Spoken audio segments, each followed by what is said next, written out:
A number of years ago, I realized something that completely changed the way I looked at leadership. It wasn't during a major success. It wasn't even after a promotion. It actually happened during a difficult decision.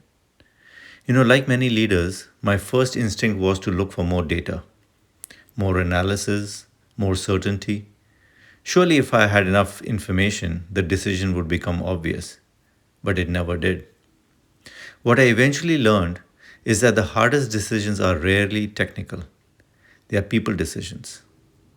They're decisions about hiring, promotions, starting something new, changing direction, having a difficult conversation, letting someone go, or deciding whether to take a path that nobody else can yet see. The spreadsheet helps, the data matters, experience matters, but there always comes a point where certainty runs out. That's where judgment begins. Looking back over the many decades that I've worked, I've come to believe that the best leaders aren't the ones who always have the answers. They're the ones who ask better questions. They stay calm when others become anxious. They challenge assumptions respectfully. They bring people together. And they create clarity when certainty simply isn't available.